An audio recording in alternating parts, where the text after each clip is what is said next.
Hi guys, welcome to operator 360 YouTube channel. எல்லோரும் நல்லா இருக்கீங்களா கைஸ்? நான் நல்லா இருக்கேன். நிறைய நண்பர்கள் பார்த்தீங்கன்னா, என்ன ப்ரோ வீடியோ லென்த் ரொம்ப குறைஞ்சிருச்சு, வீடியோ வரதுக்கு லேட் ஆகுதுன்னு நம்ம யூடியூப் சேனலில் நிறைய நண்பர்கள் கேட்டுகிட்டே வராங்க. ஸோ அவங்களுக்காக தான் கைஸ் இந்த வீடியோ. ஏன்னு பார்த்தீங்கன்னா, நம்ம வந்து கடைசியாக வந்து பார்த்திங்கன்னா கணக்கம்பட்டி சைட்டில் வந்து ஒர்க் பார்த்துட்டு இருந்தோம் இல்லைங்களா. கணக்கம்பட்டி சைட் கம்ப்ளீட்டாகவே முடிஞ்சு கைஸ். ஸோ அதனால் பார்த்தீங்கன்னா இப்போ நம்ம எக்ஸ்கவேட்டர் வந்து முடிஞ்ச அந்த கணக்கம்பட்டி சைட்லேயே இருக்குது. நம்ம பழைய வீடியோ பார்க்குற நண்பர்கள் எல்லாத்துக்குமே தெரியும், நம்ம வந்து கணக்கம்பட்டி சைட்டு முடிச்சுட்டு நெக்ஸ்ட்டு வந்து தேனி பட்டறைக்கு மிஷினை கொண்டு போய் எல்லாமே வேலை பார்க்குறதா சொல்லியிருந்தோம் இல்லையா. அதாவது மிஷினில் பார்த்தீங்கன்னா கொஞ்சம் கம்ப்ளைண்ட் இருக்குது, பக்கெட் ஃபுல்லாக ரொம்ப லூஸாக இருக்குது. ரெண்டாவது பார்த்தீங்கன்னா ட்ராக் எல்லாமே கொஞ்சம் வேலை பார்க்கணும், ஸ்விங் மோட்டரில் கம்ப்ளைண்ட் இருக்குது. இதெல்லாம் நான் வந்து பழைய வீடியோவில் சொல்லியிருந்தேன். நம்ம வீடியோ ரெகுலராக பார்க்குற நண்பர்கள் உங்கள் எல்லாத்துக்குமே தெரியும். ஸோ இப்போ என்ன ஆயிடுச்சுன்னு பார்த்தீங்கன்னா, கணக்கம்பட்டி சைட் கம்ப்ளீட்டாக முடிஞ்சு நண்பர்களே.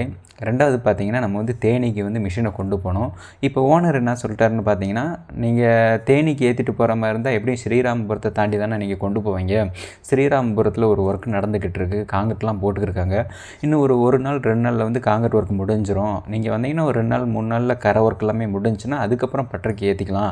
சப்போஸ் நம்ம பட்டறைக்கு மிஷினை ஏற்றி விட்டுட்டோம்னா வரதுக்கு ரொம்ப நாள் ஆயிடுச்சுன்னா இங்கே ஒர்க்கு பெண்டிங் ஆயிரும். ஸோ அதனால் ஒரு 2-3 நாள் வெயிட் பண்ணுங்கள். அவங்க காங்கிரட் ஒர்க் முடிச்சிட்டாங்கன்னா நீங்கள் மிஷினை கொண்டு வந்து கரை ஒர்க்கெலாம் போட்டு அப்புறம் வந்து நீங்கள் பட்டறைக்கு ஏற்றிட்டிங்கன்னா நீங்கள் வெப்சைட்டுக்கு ஃப்ரீயாக வேலை பார்க்கலான்னு சொல்லிட்டாரு கைஸ். அதனால் நம்ம மிஷின் பார்த்திங்கன்னா இப்போ கணக்கம்பட்டிலே இருக்குது. நானும் ஊருக்கு வந்துட்டேன், வீட்டில் இருக்கேன். ஸோ அவங்க காங்கிரட்லாம் போட்டு முடிச்சிட்டாங்கன்னா அதுக்கப்புறம் நம்ம மிஷினை கொண்டு போய் அவங்களுக்கு எல்லாத்துக்குமே கம்ப்ளீட்டாக முடிச்சு கொடுத்துட்டு அதுக்கப்புறம் நம்ம பட்டறைக்கு ஏற்ற போகிறோம் கைஸ். ஒரு எக்ஸ்கவேட்டர் வந்து எப்படி மெயின்டெனன்ஸ் பண்ணணுன்றதை பற்றி நான் சொல்ல போகிறேன். பொதுவாக வந்து நம்ம ஒர்க்கை ஆரம்பிக்கிறதுக்கு முன்னாடி எக்ஸ்கவேட்டரில் வந்து எது மெயினாக பண்ணணும்னு பார்த்தீங்கன்னா, இன்ஜின் ஆயில் வந்து கம்பல்சரி செக் பண்ணணும். டெய்லி நான் சொல்கிறது பார்த்தீங்கன்னா டெய்லி செக் பண்ண வேண்டிய விஷயம் தான் சொல்கிறேன். இன்ஜின் ஆயில் பார்த்தீங்கன்னா எல்லா மிஷினரிக்குமே கேஜின்னு ஒன்று கொடுத்துருப்பாங்க, அதாவது ஆயில் லெவல் பார்க்குறது. அந்த ஆயில் லெவலில் வந்து நம்ம கரெக்டாக செக் பண்ணிடணும் எவ்வளோ இருக்குது என்னன்னு. குறையிற மாதிரி இருந்தால் நம்ம அப்போயே டாப்அப் பண்ணிக்கிறணும் ஆயிலை. ரெண்டாவது பார்த்தீங்கன்னா கூலண்ட் ஆயில் வந்து ரொம்ப மெயின். ஏன்னா இந்த கூலண்ட் ஆயிலோட வேலை என்னென்னு பார்த்தீங்கன்னா, இன்ஜின் வந்து ஹீட்டை குறைக்கிறது தான் இதோட வேலை. இந்த கூலண்ட் ஆயில் வந்து ரொம்ப கம்மியாக இருந்து இல்லை சுத்தமாக இல்லை அப்படின்னா என்ன ஆகும்னு பார்த்தீங்கன்னா, இன்ஜின் வந்து ஓவர் ஹீட் ஆகி இன்ஜினுக்கே பெரிய பிரச்சனை கொண்டு வந்துடும். ஸோ அதனால் நம்ம வந்து ஃபஸ்ட்டு வந்து பார்க்க வேண்டியது இன்ஜின் ஆயில். ரெண்டாவது வந்து கூலண்ட் ஆயில் வந்து லெவல் வந்து கரெக்டாக இருக்கான்னு பார்க்கணும் கைஸ். இது ரெண்டும் பார்த்துட்டோம்னா அதுக்கப்புறம் வந்து நம்ம எக்ஸ்கவேட்டரில் வந்து என்ன பார்க்கணும்னு பார்த்தீங்கன்னா, ஸ்விங் மோட்டார் ஆயில்னு சொல்லுவோம். அதாவது எக்ஸ்கவேட்டர் வந்து ஃபுல்லாக ஸ்விங் ஆகுது இல்லையா, அப்போ வந்து என்ன ஆகுன்னு பார்த்தீங்கன்னா, அந்த ஸ்விங் மோட்டாருக்குள்ளே வந்து கியர் வந்து தேயாமல் இருக்க உள்ளே வந்து லூப்ரிகேட்டுக்கு வந்து ஆயில் யூஸ் பண்ணுவாங்க, கியர் ஆயில். அந்த கியர் ஆயிலோடைய அளவு கரெக்டாக இருக்கான்னு நம்ம அதையும் செக் பண்ணணும். இதெல்லாம் செக் பண்ணதுக்கப்புறம் பார்த்திங்கன்னா, ஹைட்ராலிக் ஆயில், அதாவது வண்டி வந்து மூமெண்ட் ஆகுது பார்த்திங்களா, நம்ம பக்கெட்டு பூமு வண்டி வந்து ஃபார்வேர்டு பேக்வேர்டு எல்லாமே நம்ம வண்டிக்கு டோட்டலாகவே பார்த்திங்கன்னா ஹைட்ராலிக் ஆயில் தான் எல்லாமே மூமெண்ட்டு. ஸோ அந்த ஆயில் வந்து கரெக்டாக இருக்கான்னு பார்க்கணும் கைஸ். இது எல்லாமே நம்ம பார்த்ததுக்கப்புறம் பார்த்திங்கன்னா, பேட்ரி வந்து கம்பல்சரி பார்க்கணும். பேட்ரி வந்து வோல்டேஜ் கரெக்டாக இருக்கா, அதாவது பேட்டரியில் வந்து பார்த்திங்கன்னா டிஸ்டில் வாட்டர் உள்ளே ஊற்றுவாங்க. அந்த வந்து டிஸ்டில் வாட்டர் வந்து எல்லாமே லெவல் கரெக்டாக இருக்கா அப்படின்றத பற்றி நம்ம பார்த்துக்கணும். இதெல்லாம் பார்த்ததுக்கப்புறம் நம்ம வந்து மிஷினை வந்து ஸ்டார்ட் பண்ணணும். இது வந்து டெய்லி நம்ம பார்க்க வேண்டிய ப்ராப்பரான ஒரு விஷயம். அதுக்கப்புறம் பார்த்தீங்கன்னா, வண்டியை வந்து ஸ்டார்ட் பண்ணுறதுக்கு முன்னாடி வண்டிக்கு கீழே வந்து, அதாவது மிஷினுக்கு கீழே வந்து வேறு எதுவும் பொருள் இருக்கான்னு பார்த்துக்கங்க கைஸ். அதாவது நீங்கள் வந்து டெய்லியுமே நீங்கள் மிஷினை ஸ்டார்ட் பண்ணுறதுக்கு முன்னாடி மிஷினுக்கு கீழே வந்து செக் பண்ணிக்கோங்க. அது மிஷினாக இருக்கட்டும் இல்லை கார் எதுவாக இருந்தாலுமே கீழே நீங்கள் ஒரு பார்வை பார்த்துக்கோங்க. ஏன்னா சப்போஸ் ஏதாச்சும் ஒரு ஆயில் கசிஞ்சு கீழே லீக் ஆகியிருந்தாலும் நம்மளுக்கு தெரிஞ்சு போகும். இல்லை ஒரு கீழே ஏதாச்சும் ஒரு நாய் பூனை இந்த மாதிரி எது படுத்திருந்தாலும் நீங்கள் அதை பார்த்து பற்றி விட்டுட்டு நீங்கள் ரெண்டாவது ஸ்டார்ட் பண்ணுறது அது ரொம்ப ரொம்ப நல்லது. எந்த மிஷினாக இருந்தாலும், அது பஸ்ஸு லாரி எதுவாக இருந்தாலும் நீங்கள் ஸ்டார்ட் பண்ணுறதுக்கு முன்னாடி கீழே எதுவும் இருக்கா என்னன்னு நீங்கள் பார்த்துட்டு ரெண்டாவது நீங்கள் ஒர்க் ஆரம்பிக்கலாம். ஒர்க் ஆரம்பிக்கிறதுக்கு முன்னாடி பார்த்தீங்கன்னா, டீசல் வந்து கம்பல்சரி கார் டேங்க்கு மேலே வச்சுக்கோங்க. கார் டேங்க்கு கீழே வர விட்டுறாதீங்க கைஸ். ஏன்னா நீங்கள் ட்ரை கண்டிஷன்லேயே அந்த மிஷின் மட்டும் இல்லை எந்த மிஷினுமே நீங்கள் யூஸ் பண்ணக்கூடாது. அதனால் இன்ஜினுக்கு நிறையா பிரச்சனை வரும். அடுத்து பார்த்தீங்கன்னா, எக்ஸ்கவேட்டருக்கு வந்து டெய்லி வந்து க்ரீஸ் அடிச்சிடணும். நம்ம பக்கெட் பின்னு ஸ்டிக்கு பூமி எல்லாத்துக்குமே நம்ம கம்பல்சரி க்ரீஸ் அடிச்சிடணும். ஏன்னா நம்ம க்ரீஸ் அடிக்காமல் ஆப்ரேட் பண்ணிக்கிட்டே இருந்தோம்னா என்னன்னு பார்த்தீங்கன்னா, பின்னு வந்து தேஞ்சிக்கிட்டே இருக்கும். பின்னு தேஞ்சிச்சின்னா அடுத்து புஷ்ஷு தேயும், புஷ்ஷு தேஞ்சிச்சின்னா அப்படியே பாடியில் இருக்கிற எல்லாமே தேய ஆரம்பிச்சிடும். இது வந்து பெரிய வேலையில் கொண்டு போய் விட்டுரும். ஸோ அதனால் டெய்லி க்ரீஸ் அடிச்சுட்டு நம்ம ஒர்க் ஆரம்பிக்கிறது மிஷினுக்கு ரொம்ப ரொம்ப நல்லது. இப்போ நான் சொன்ன மெயின்டெனன்ஸ் ஒர்க் எல்லாமே முடிஞ்சதுக்கப்புறம் நம்ம வந்து டெய்லி இன்ஜின் ஆயில் பார்த்துடுறோம், கூலண்ட் ஆயில் செக் பண்ணிடுறோம், ஸ்விங் மோட்டார் ஆயில் செக் பண்ணிடுறோம், ஹைட்ராலிக் ஆயில் எப்படி இருக்குன்னு பார்த்துடுறோம், பேட்டரி கண்டிஷன் எப்படி இருக்குது எல்லாமே பார்த்துடுறோம். ஓகேங்களா? பக்கெட்டு ஸ்டிக்கு பூம் எல்லாத்துக்குமே நம்ம க்ரீஸ் அடிச்சிடுறோம். அவ்வளோதான் கைஸ், ஒர்க் நம்ம ஸ்டார்ட் பண்ண போகிறோம். இப்போ நான் உங்கள்கிட்ட ஒரு கொஸ்டின் கேட்குறேன், இதெல்லாம் முடிஞ்சதுக்கப்புறம் நீங்கள் டேரெக்டாக மிஷினை ஸ்டார்ட் பண்ணிடுவீங்களா? எனக்கு தெரிஞ்சு சொல்கிறேன், நிறைய ஆப்ரேட்டர் அந்த மாதிரி பண்ணுறதில்ல. பட் ஆனால் சில ஆப்ரேட் பண்ணுறீங்க. என்ன பண்ணுறீங்கன்னு பார்த்தீங்கன்னா, உடனே சாவியை போட்டு மிஷினை ஸ்டார்ட் பண்ணி ஆப்ரேட் பண்ண ஆரம்பிச்சிட்டிங்க. அப்படி பண்ணக்கூடாது. அதனால் மிஷினுக்கு வந்து 100க்கு ஒரு 90% கம்ப்ளைண்ட் வரதுக்கு வாய்ப்பு இருக்கோ இல்லையோ, பட் ஆனால் 10% இருக்குது கைஸ். ஏன் சொல்கிறேன்னு பார்த்தீங்கன்னா, மிஷினில் வந்து பார்த்தீங்கன்னா லேர்னிங் பிரச்சனை வரதுக்கு வாய்ப்பு இருக்குது. என்ன லேர்னிங் பிரச்சனைன்னு பார்த்தீங்கன்னா, சில ஆப்ரேட்டர்ஸ்க்கு வந்து தெரியும். அதாவது நம்ம எக்ஸ்கவேட்டர், அதாவது நான் என்ன சொல்கிறேன்னு பார்த்தீங்கன்னா, சென்சார் டைப் மிஷினுக்கு சொல்கிறேன். பழைய மிஷின் இருக்குங்க. அதாவது எப்படின்னா, மேனுவலாக நம்ம ரைஸ் பண்ணுறது, மேனுவலாக ஆஃப் பண்ணுறது, அந்த மாதிரி மிஷினுக்கு வந்து இந்த கம்ப்ளைண்ட் வராது. ஸோ நம்ம வந்து சாவிலே ஆஃப் பண்ணுற மிஷினு, இன்ஜினில் ஏதாச்சும் ஒரு கம்ப்ளைண்ட் இருக்குது, பம்பில் ஏதாச்சும் ஒரு கம்ப்ளைண்ட் இருக்குது, அதை பற்றி நம்ம வந்து அந்த கம்ப்ளைண்ட் எல்லாமே டிஸ்பிளேலே காமிக்கிற மாதிரி இருக்கும் பார்த்தீங்களா, சென்சார் டைப்பு. அந்த மிஷினுக்கு வந்து இந்த கம்ப்ளைண்ட் வரதுக்கு வாய்ப்பு இருக்குது கைஸ். அது என்ன லேர்னிங் கம்ப்ளைண்ட்னு பார்த்தீங்கன்னா, இது எதனால் வரும்னு நான் சொல்லிடுறேன் கைஸ். அதாவது ஒவ்வொரு ஆப்ரேட்டர் இருப்பாங்க, நான் எல்லா ஆப்ரேட்டருமே சொல்லலை. சில ஆப்ரேட்டருங்க என்ன பண்ணுவாங்கன்னு பார்த்தீங்கன்னா, எக்ஸ்கவேட்டர் வந்து ஸ்டார்ட் பண்ணி ஒர்க் ஆரம்பிப்பாங்க இல்லையா, உடனே என்ன பண்ணுவாங்கன்னா சாவியை போட்டு ஸ்டார்ட் பண்ணிடுவாங்க, ஒர்க் ஆரம்பிப்பாங்க. ஆஃப் பண்ணுறது பார்த்தீங்கன்னா அப்படியே டக்குன்னு ஆஃப் பண்ணிடுவாங்க. இப்படியே கண்டினியூவாக பண்ணுறதுனால என்ன ஆகுன்னு பார்த்தீங்கன்னா, 100க்கு 90% கம்ப்ளைண்ட் வரதுக்கு வாய்ப்பு இல்லை. ஆனால் 10% வாய்ப்பு இருக்குது. என்ன கம்ப்ளைண்ட் வரும்னு பார்த்தீங்கன்னா, லேர்னிங் கம்ப்ளைண்ட்னு சொல்லுவாங்க. இது எதனால் வருதுன்னு பார்த்தீங்கன்னா, ஒவ்வொரு எக்ஸ்கவேட்டருக்கும் பார்த்தீங்கன்னா உள்ளே வந்து ஒரு மதர் போர்டு மாதிரி உள்ள ஒரு போர்டு இருக்கும். அதாவது ஒரு சிஸ்டம் மாதிரி இருக்கும். இதனுடைய வேலை என்னன்னு பார்த்தீங்கன்னா, ஸ்லோவில் வந்து எவ்வளோ ஆர்பிஎம் இருக்கணும், ஹையில் வந்து எவ்வளோ ஆர்பிஎம் இருக்கணும், பவர் மோடில் வந்து எவ்வளோ ஆர்பிஎம் இருக்கணும், இப்படி எல்லாமே மெமரி ப்ரோக்ராமாக இருக்கக்கூடிய போர்டு வந்து உள்ளே இருக்கும். இது வந்து நம்ம எப்படி கரெக்டான மெயின்டெனன்ஸ் பண்ணலான்னு பார்த்தீங்கன்னா, ஒர்க்கை ஆரம்பிக்கிறதுக்கு முன்னாடி நீங்கள் சாவியை போடுறீங்களே, அப்போ வந்து போட்டதுமே என்ன ஆகுன்னு பார்த்தீங்கன்னா, டிஸ்பிளேயில் வந்து எல்லா சிம்பிளும் வரும். வந்துட்டு அந்த எல்லா சிம்பிளும் ஆஃப் ஆகும். ஆஃப் ஆகிட்டு ஒரு 5 செகண்டு 10 செகண்ட் வெயிட் பண்ணுங்கள். அதுக்கப்புறம் என்ஜினை வந்து ஸ்டார்ட் பண்ணுங்கள். சாவியை போட்ட உடனே அந்த சிம்பிளெல்லாம் எரிஞ்சுக்கிறப்பே நீங்கள் வண்டி ஸ்டார்ட் பண்ணிங்கன்னா என்ன ஆகும்னா, லோட் ஆகும், அந்த போர்டு லோட் ஆகும். அதே மாதிரி வந்து வண்டி ஓடிக்கிருக்கும்போதே திடீர்னு ஆஃப் பண்ணாதீங்க வண்டியை. அதுவும் பார்த்திங்கன்னா அந்த போர்டுக்கு வந்து ஓவர்லோட் ஆகும். இது வந்து எப்படி சொல்கிறேன்னு பார்த்தீங்கன்னா, கரெக்டாக ப்ரோக்ராம் ஆகிருக்கும் கைஸ். நீங்கள் வந்து ஸ்லோ ரேஸில் இவ்வளோ தான், அதாவது வண்டிக்கு எல்லாத்துக்குமே இவ்வளவு ஆர்பிஎம்னு இருக்கும். அது ஒவ்வொரு பிராண்டை பொறுத்து மாறும். நான் இப்போ சொல்கிறது வந்து பார்த்திங்கன்னா டாடா ஹிட்டாச்சிக்கு சொல்கிறேன். இந்த எக்ஸ்கவேட்டருக்கு பார்த்திங்கன்னா ஸ்லோ ரேஸ் வந்து பார்த்திங்கன்னா 950லேருந்து ஒரு 1100க்குள்ளே, நார்மல் பார்த்திங்கன்னா 1800லேருந்து 1900க்குள்ளே, பவர் மோடு பார்த்திங்கன்னா 2000 to 2180 2200 வரை ஆர்பிஎம் இருக்கும். இது எல்லாமே பார்த்திங்கன்னா இந்த போர்டில் வந்து செட் ஆகி மெமரியோட லோடாக இருக்கும்.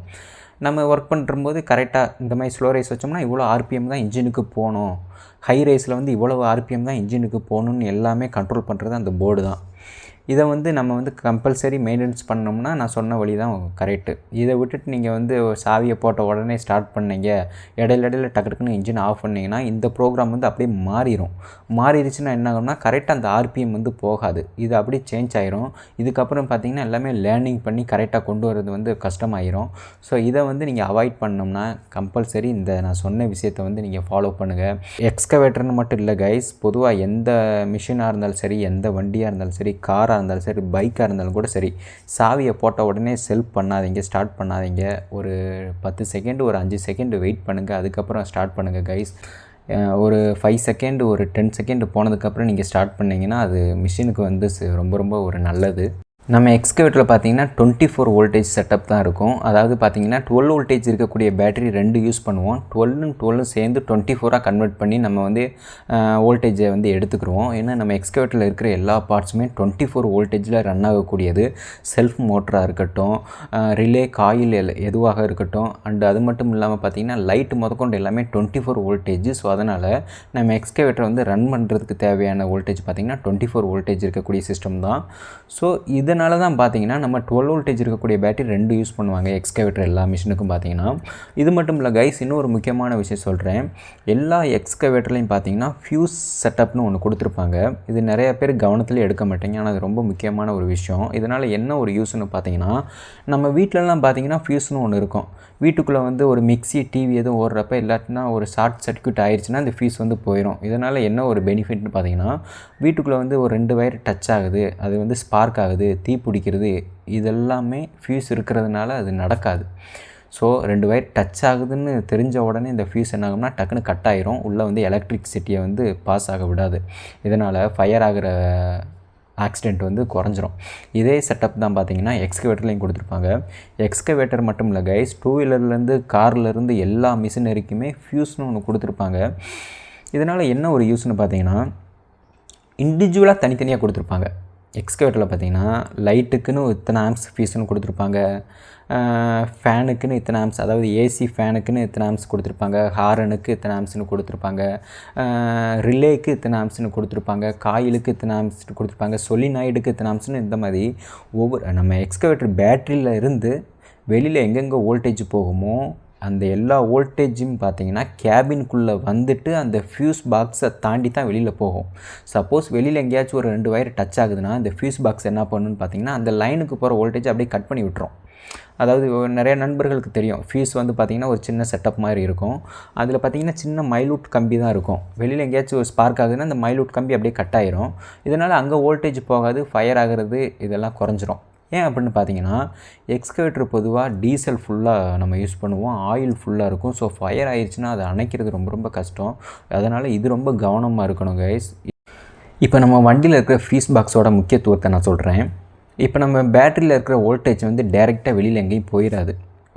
பேட்டரியிலேருந்து உடனே நீங்கள் சுவிட்சு போட்டால் லைட்டுக்கோ இல்லை ஒரு ஏசி ஆன் பண்ணுறீங்கன்னா ஏசி ஃப்ளோயர் ஃபேனுக்கோ ஒரு ஹார்ன் அடிக்கிறீங்கன்னா ஹார்னுக்கோ பேட்டரியிலேருந்து டைரெக்டாக வோல்டேஜ் போயிடாது. பேட்டரியிலேருந்து வோல்டேஜ் ஃபஸ்ட்டு எங்கே வரும்னு பார்த்தீங்கன்னா இந்த ஃபியூஸ் பாக்ஸ்க்கு தான் வரும். இதை தாண்டி தான் வெளியில் எல்லா பக்கமே போகும். அது வண்டியில் வந்து வோல்டேஜ் எங்கெங்கே போதோ அதை பற்றின சம்மந்தப்பட்ட எல்லாத்துக்குமே ஃபியூஸ் கொடுத்துருப்பாங்க. எங்கேயாச்சும் ஒரு இடத்துல வயர் ஷார்ட் சர்க்யூட் ஆகுதுன்னா அந்த சம்மந்தப்பட்ட ஃபியூஸ் வந்து கட் ஆயிரும். இதனால் வந்து என்னாகன்னு பார்த்தீங்கன்னா அங்கிட்டு வந்து வோல்டேஜ் போகாது, ஃபயர் ஆகிறது வந்து குறைஞ்சிரும், ஃபயரே ஆகாது. ஸோ இப்படி நடக்காமல் நம்ம பார்த்துக்கணும். ஏன் சொல்கிறேன்னு பார்த்தீங்கன்னா, பொதுவாக நம்ம கம்பெனியில் வந்து நைட் டியூட்டி பார்க்க மாட்டோம். ஆனால் நான் முன்னாடி ஒர்க் பண்ண கம்பெனியில் பார்த்தீங்கன்னா நைட் டியூட்டி பார்ப்போம். அது பெரிய கம்பெனி. எப்படின்னு பார்த்தீங்கன்னா டே நைட் ஒர்க் பார்ப்போம். பகலில் ஒரு ஆப்ரேட்டர், ஷிஃப்ட் முடிஞ்சுன்னா நைட் ஒரு ஆப்ரேட்டர் இப்படி பார்ப்போம். நான் வந்து நைட் ஒர்க் பார்க்குறப்ப என்ன ஆயிடுச்சுன்னு பார்த்தீங்கன்னா, லைட்டு போட்டு ஒர்க் பண்ணேன். லைட்டு வந்து ஃபீஸ் போயிடுச்சு. வண்டியில் வந்து ஃபீஸ் எதுவுமே இல்லை. அப்போ என்ன பண்ணிட்டேன்னு பார்த்தீங்கன்னா, அந்த போன ஃபீஸை வந்து எடுத்து அதில் வந்து கம்பி இருக்கும் இல்லையா, வயரை கட் பண்ணி கம்பியை சுற்றி ஃபீஸ் போட்டுட்டு ஒர்க் ஆரம்பிச்சிட்டேன். லைட் எரிய ஆரம்பிச்சிருச்சு. ஒர்க் பண்ணிக்கிட்டே இருந்தேன். கண்டினியூவாக பார்த்தீங்கன்னா ஒரு அரை மணி நேரம் ஒர்க் பண்ணியிருப்பேன். அதுக்கப்புறம் பார்த்தீங்கன்னா டூல்ஸ் பாக்ஸ் வந்து ஃபயர் ஆயிடுச்சு, தீ பிடிச்சிருச்சு. அதுக்கப்புறம் வேகமாக போய் தண்ணியெல்லாம் மோந்து ஊற்றி அணைச்செல்லாம் ரெடி பண்ணோம். டூல்ஸ் பாக்ஸ்க்குள்ளே நம்ம என்னென்ன வச்சுருப்போம்னு பார்த்தீங்கன்னா க்ரீஸ் வச்சுருப்போம், வேஸ்ட் எல்லாமே வச்சுருப்போம். ஸோ அதனால் லைட்டாக ஸ்பார்க் பட்டுச்சுனாலே தீ பிடிச்சிரும் கைஸ். பொதுவாக பார்த்தீங்கன்னா மிஷினில் வந்து பார்த்திங்கன்னா லைட்டு கேபினில் ஒரு 4 லைட் இருக்கும், பூமில் ஒரு 2 லைட்டு, டூல்ஸ் பாக்ஸில் ஒரு லைட் கொடுத்துருப்பாங்க. இந்த டூல்ஸ் பாக்ஸ்க்குள்ளே பார்த்திங்கன்னா அந்த லைட்டுக்கு போகிற வயர் எல்லாமே டூல்ஸ் பாக்ஸ்க்குள்ளே ஊடியே தான் வரும். நம்ம டூல்ஸ் எல்லாமே உள்ளே போட்டு வச்சுருப்போம் இல்லையா, ஒர்க் பண்ண இந்த டூல்ஸ் எல்லாம் என்ன ஆகுன்னு பார்த்தீங்கன்னா அந்த வயர் மேலே பட்டு அந்த இடத்துல ஸ்பார்க் ஆகிருச்சு. ஸ்பார்க் ஆகி அங்கே வச்சுருந்த வேஸ்ட்டு க்ரீஸ் எல்லாம் மேலே ஸ்பார்க் பட்டதும் உடனே தீ பிடிச்சிருச்சு. ஸோ இதனால தான் நான் சொல்கிறேன், ஃபியூஸ் எங்கே போனாலுமே ஃபஸ்ட்டு அந்த லைனை ப்ராப்பராக செக் பண்ணதுக்கப்புறம் நீங்கள் வந்து ஃபியூஸ் கண்டினியூவாக போட்டு ஒர்க் பண்ணுங்கள். தயவு செஞ்சு ஃபியூஸில் வந்து இந்த வயர் சுற்றி போகிறது இப்படிலாம் பண்ணாதீங்க. இது பெரிய ஒரு பிரச்சனையில் கொண்டு போய் விட்டுரும். தயவு செஞ்சு எந்த ஆப்ரேட்டருமே பண்ணாதீங்க. ஒரு 5 ஆம்ஸ் ஃபீஸ் போயிடுச்சுன்னா நீங்கள் அடுத்து 5 ஆம்ஸே வாங்கி போடுங்க. அந்த இடத்துல 10 ஆம்ஸோ 20 ஆம்ஸோ வாங்கி போடாதீங்க. மிஷினில் வந்து ப்ராப்பராக எந்த இதுக்கு எது ஆம்ஸ்னு கொடுத்துருக்காங்களோ அதை மட்டும் ஃபாலோ பண்ணுங்கள். ஹாரனுக்கு 15 ஆம்ஸ்னால் அந்த 15 ஆம்ஸை மட்டும் யூஸ் பண்ணுங்கள். லைட்டுக்கு வந்து 20 ஆம்ஸ்னால் அந்த 20 ஆம்ஸை மட்டும் யூஸ் பண்ணுங்கள். அந்த இடத்துல நீங்கள், அதாவது எப்படி சொல்கிறேன்னா, 20 ஆம்ஸ் இருக்க வேண்டிய இடத்துல நீங்கள் ஒரு 5 ஆம்ஸ் போடலாம், 10 ஆம்ஸ் போடலாம், தப்பு இல்லை. ஆனால் ஒரு 5 ஆம்ஸ் இருக்க வேண்டிய இடத்துல வந்து 20 ஆம்ஸ், 25 ஆம்ஸ், 30 ஆம்ஸ் இப்படி போடாதீங்க. இது வந்து ரொம்ப பெரிய தப்பு. ஸோ அதனால் ஃபீஸை வந்து ப்ராப்பராக மெயின்டைன்ஸ் பண்ணுங்கள் கைஸ். அடுத்து நம்ம பார்க்க போகிறது பார்த்திங்கன்னா ஏர் ஃபில்டர். இதனுடைய வேலை என்னென்னு பார்த்தீங்கன்னா, ஏரில் இருக்கக்கூடிய தூசி, டஸ்ட்டு எல்லாத்தையுமே ஃபில்ட்ரு பண்ணி சுத்தமான காற்றை இன்ஜின்குள்ளே அனுப்பும். ஏன்னு பார்த்தீங்கன்னா, இன்ஜின் வந்து ரன் ஆகிறதுக்கு வந்து உள்ளே என்ன ஆகுன்னு பார்த்தீங்கன்னா ஃபயர் ஆகும். அதாவது எல்லா இன்ஜின்குள்ளேயும் பார்த்திங்கன்னா ஃபயரானு ஒன்று ஆனால் தான் அந்த பிஸ்டனை கீழே கம்ப்ரஸ் பண்ணி பிஸ்டனை வந்து கீழே தள்ளும். இந்த ஃபயர் வந்து எதனால் ஆகுதுன்னு பார்த்திங்கன்னா, நம்ம டீசல், அதாவது தீ எப்படி எரியுது, ஒரு எரிபொருள் தேவைப்படும், காற்று தேவைப்படும். இது ரெண்டும் வந்து ப்ராப்பரான மிக்சிங்கில் தான் ஃபயர் ஆகும். ஸோ இதை வந்து நம்ம கம்பல்சரி ப்ராப்பராக வந்து இன்ஜினுக்குள்ளே அனுப்பணும். ஒன்று வந்து டீசலை வந்து அனுப்ப போகிறோம், இன்னொன்று வந்து காற்று. இது ரெண்டும் ரொம்ப முக்கியம். இதில் வந்து காற்று பார்த்திங்கன்னா ஏன் எக்ஸ்கவேட்டரில் வந்து ஏர் ஃபில்டர் ரொம்ப ரொம்ப முக்கியம்னு பார்த்தீங்கன்னா, நம்ம எக்ஸ்கவேட்டர் எல்லாமே பார்த்திங்கன்னா மண்ணில் ஓடுறது, மண், குவாரி, புழுதி, தூசி இந்த மாதிரி எல்லா இடத்துலையுமே ஒர்க் பண்ணுற மிஷினுங்க. ஸோ இந்த மிஷினுக்கு வந்து ஏர் ஃபில்டர் ரொம்ப ரொம்ப முக்கியம் கைஸ். ஏர் ஃபில்டருடைய வேலை என்னன்னு பார்த்தீங்கன்னா, காற்றுல இருக்கக்கூடிய தூசி எல்லாத்தையும் ஃபில்ட்ரு பண்ணி சுத்தமான காற்று இன்ஜினுக்குள்ளே அனுப்பும்.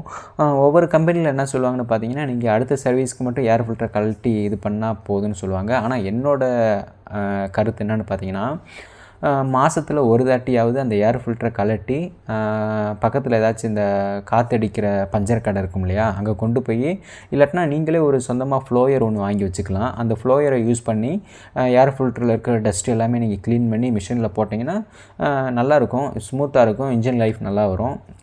ஏசி ஃபில்ட்ரு அந்த மாதிரி தான் கைஸ். கேபினுக்குள்ளே ஒரு ஏசி ஃபில்ட்ரு வரும், வெளியில் ஒரு ஏசி ஃபில்ட்ரு வரும்.